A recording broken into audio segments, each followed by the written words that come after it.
All right, my people, welcome back onto this channel. This is another strong one reaching us. Onto this one, it says, you committed crime for cancelling Isese festival. Soyinka attacks Ilorin Emir. All right, my people, the news in details. Well, onto this, Soyinka on Thursday said it was sad to see the ancient city of Ilorin, a confluence of faith and ethnic varieties, reduced to this level of bigotry and intolerance manifested in the role of our presiding monarch. Emir of Ilorin Sulu Gabari has been attacked by Nobel laureate Professor Wole Soyinka. Well, onto this, Soyinka blasted the Emir for having the infantry to cancel Isese festival, saying he committed a crime against cultural heritage of humanity.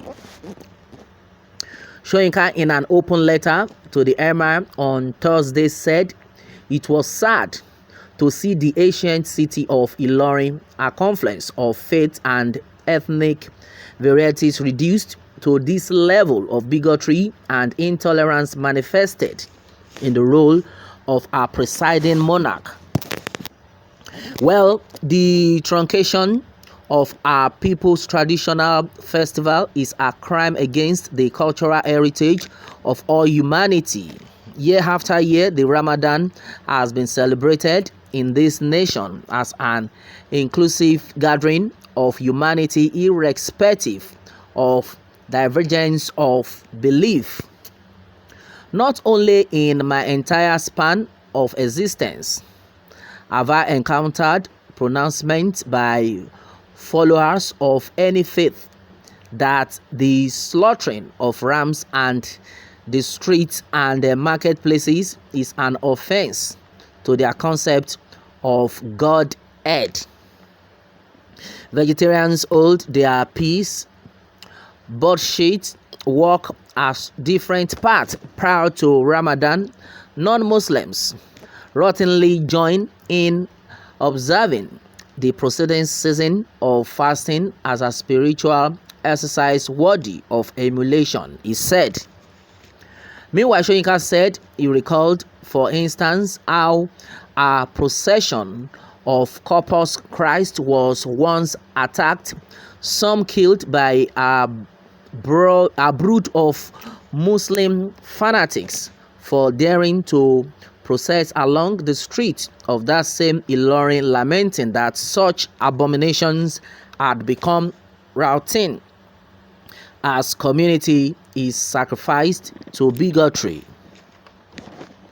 And then, according to his statement, the Nobel laureate added, "Your Royal Highness, it is conduct like this that has bred Boko Haram, ISIS, ISWAP, and then other religious malformations that currently plague this nation, spreading grief and then outrage across our once peaceful landscape, degrading my and then your existence with their virulent brand of Islam."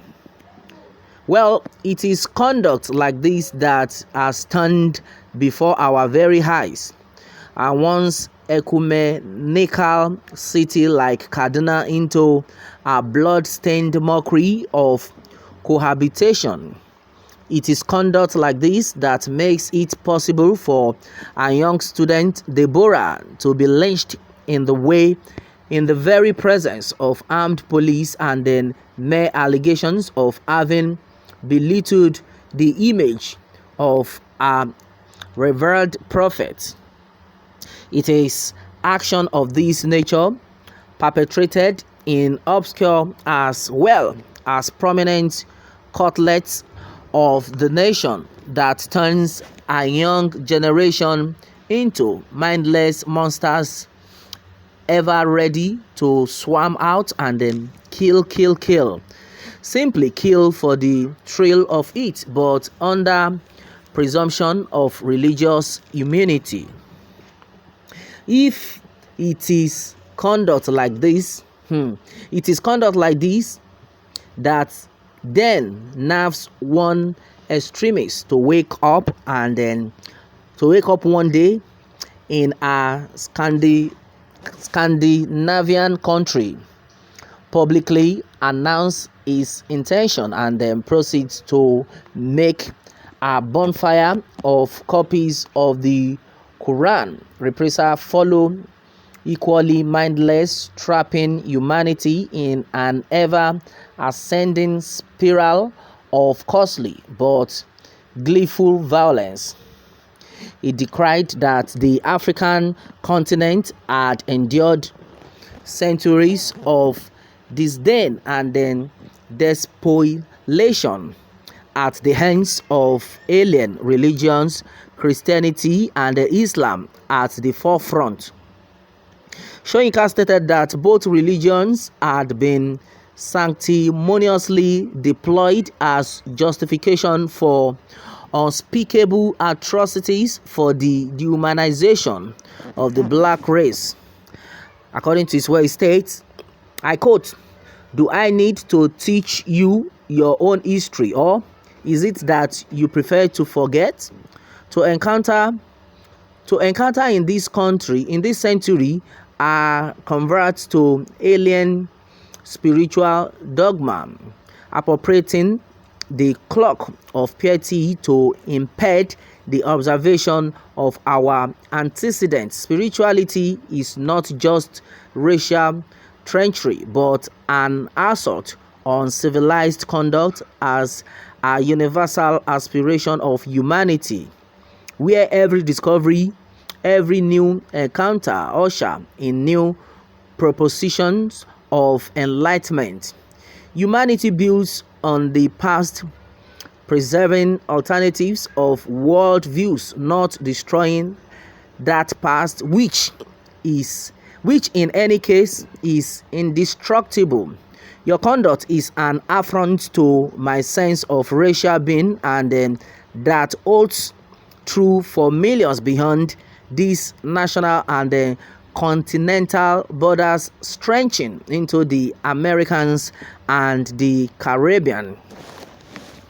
There you will still encounter Isese and then allied spiritualities.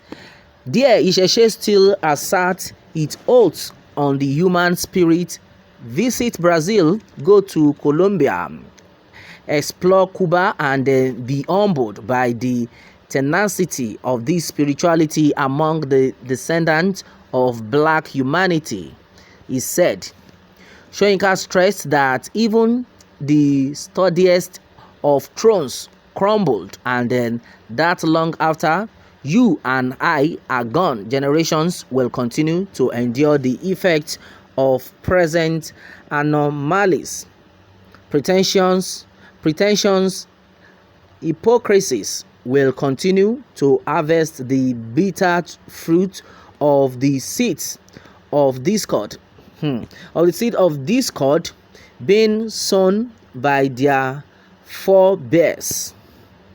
He urged the monarch to rein in those agents of the vision of triumphalist intolerance, such as the Majisu Shabab Ulamau Society.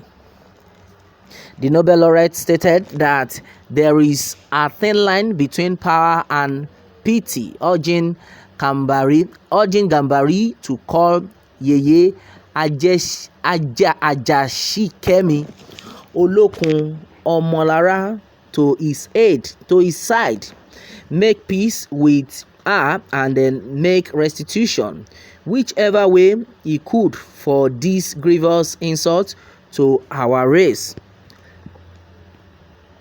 We know the history of Ilorin and the trajectory of your dynasty, but these are not the issues. The issues is peaceful cohabitation, respect for other worldviews, their celebrations, their values, and humanity. The issue is the acceptance of the multiple facets of human enlightenment. The greatest avatars that the world has known were not without human frailties, flaws, and then errors of understanding.